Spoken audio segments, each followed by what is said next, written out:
At the family barbecue, I tried to be light. "I can't wait for our vacation," I said. My dad laughed first. "It's only for family without you." The patio roared. My sister snorted. My mom smiled like it was a joke. I didn't explode. I nodded, stood up, and left my unopened wine on the table. 5 days later, Mom reached for $5,000 she thought was still hers. One tap later, the account had a new name, and their group chat had a new problem. Stay with me. This story doesn't end where they thought it would, because before that barbecue, before the laughter and the $5,000, there were years of smaller cuts. Little things I kept excusing because they were family. I teach 4th grade. My life is quiet lesson plans. Cafeteria, coffee, the smell of dry erase markers that never quite leaves your clothes. My weekends were always for them. I drive 40 minutes to fix a Wi-Fi router, pay for a plumber. They couldn't afford or pick up groceries when their card unexpectedly declined. They'd thank me, post family photos, and somehow forget to tag me. The truth is, I used to love being useful.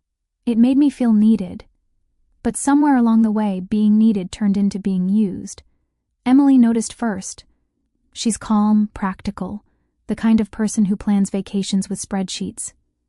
Last spring, she said, "You realize they only call when something breaks, right?" I laughed it off. I told her she didn't understand how families work. I said guilt was our love language. She didn't find it funny. Then came Colorado, a 3-day cabin trip. Cheap, quiet, a break from grading papers and phone calls that always started with Penelope. I didn't post a single photo, but my cousin did. One picture of me and Emily smiling against the snow. That's all it took. 2 days later, the text started. Tara, first. "Wow, must be nice to forget your family." Then, "Matt, you've changed." And my mother's message that sounded sweet, but stung harder than any insult. "We've always been there for you. But when you get time off, you run away like we don't exist." They turned a weekend getaway into a betrayal.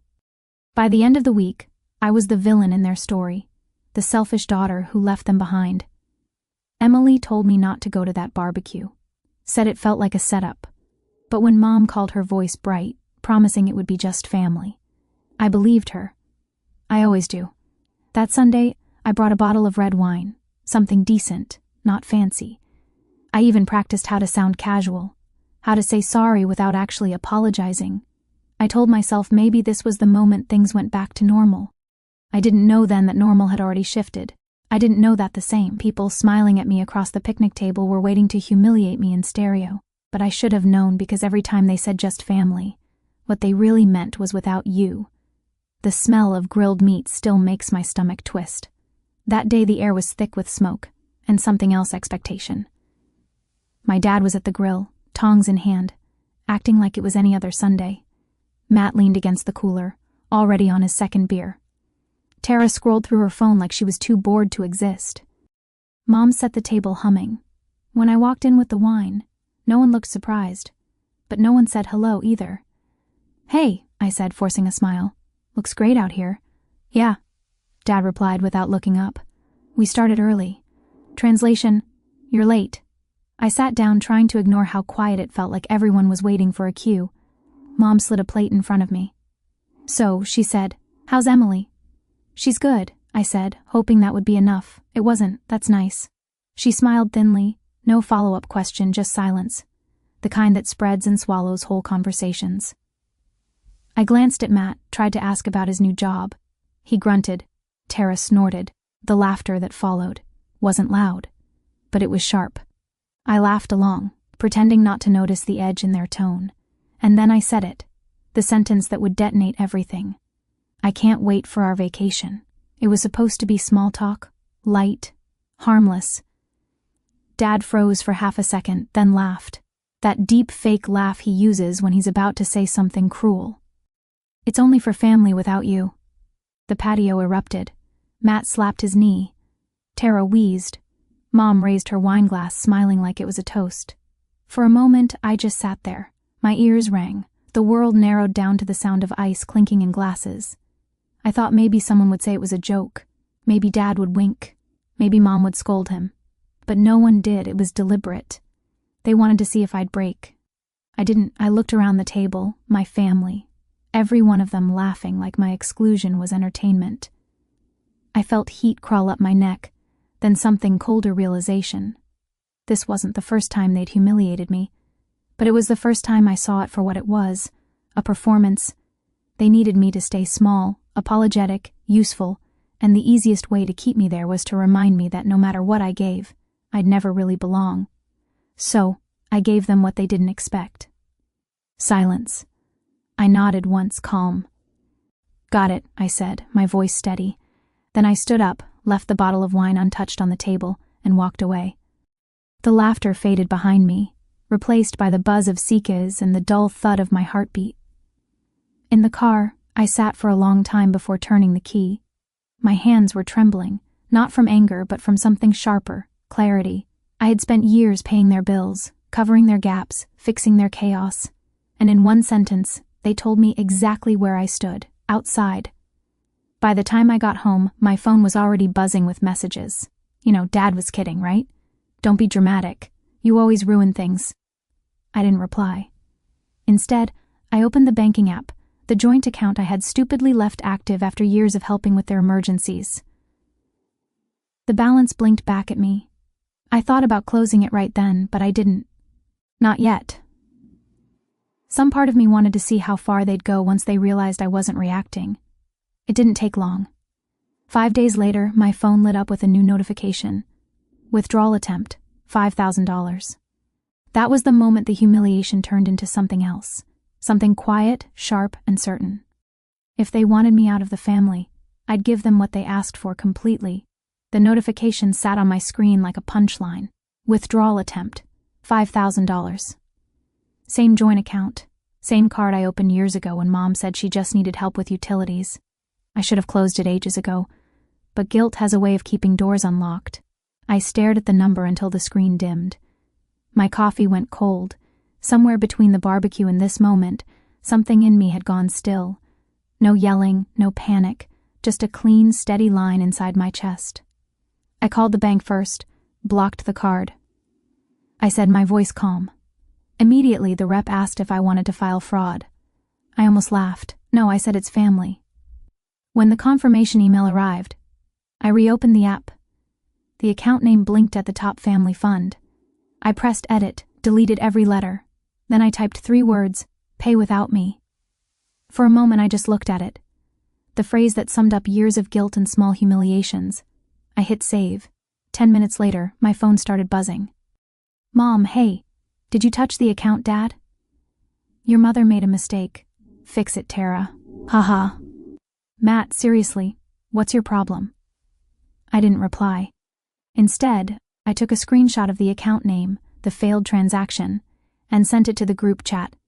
No caption, no explanation. Then, I put my phone face down and went for a walk. The air was heavy with that sticky late summer heat, but my mind felt clear. For the first time in a long time, I wasn't rehearsing apologies in my head. I wasn't planning how to make things right. I was just done. When I got back, the group chat had exploded 40 messages deep. Mom wrote, "This is ridiculous. We needed that money for the holidays. Dad, after everything we've done for you, Tara El Mayo, you're actually insane. Matt, grow up, Penelope." I read every word, then archived the chat. Not deleted, just folded away like a document I might someday show a lawyer. Emily found me sitting on the couch legs, tucked under a blanket, staring at the dark phone screen. She didn't ask what happened. She just said, "You finally did it, didn't you?" I nodded. Yeah.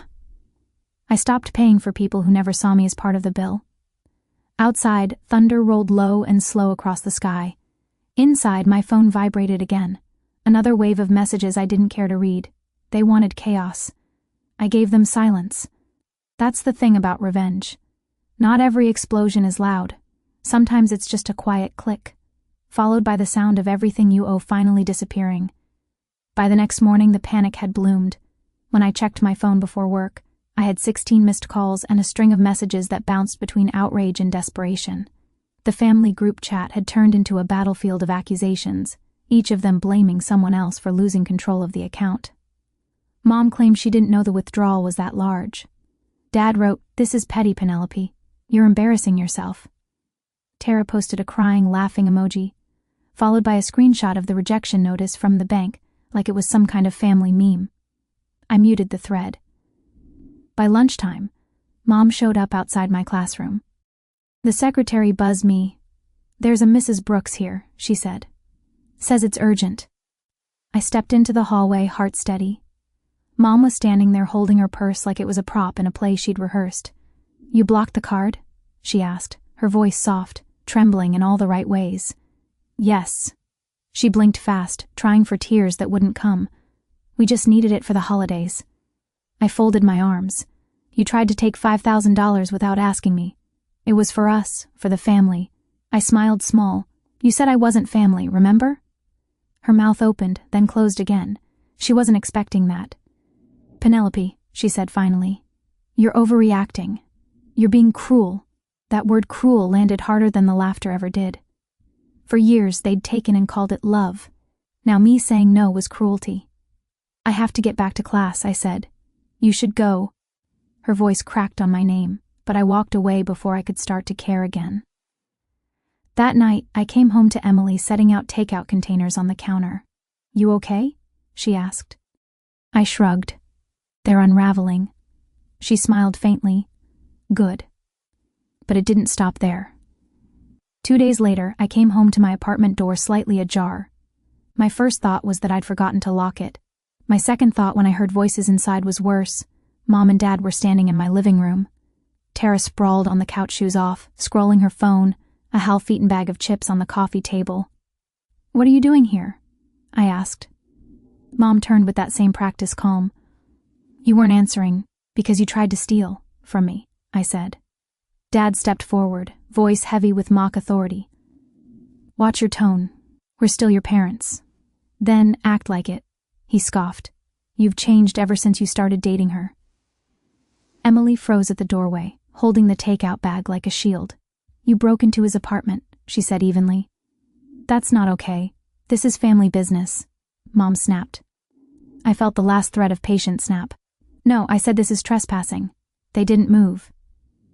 Tara laughed softly without looking up. "You're such a drama queen." I walked to the door, opened it wide. "Get out, Penelope. Now." Mom's eyes narrowed, cold, replacing the sweetness. "You're going to regret this." "I already did," I said, and shut the door behind them.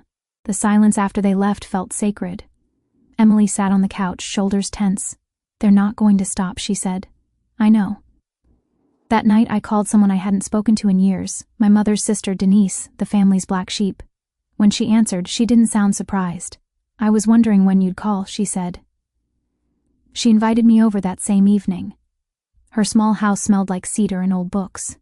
Before I could speak, she handed me a folder thick with papers. "Your mother's been manipulating people for years. You're just the latest." Inside were records, payments, old transfers, even hand-signed notes from the time she'd borrowed money from Denise and never repaid a cent. $10,000 for a roof repair in 2012, another $5,000 for a medical emergency that turned out to be a Caribbean cruise.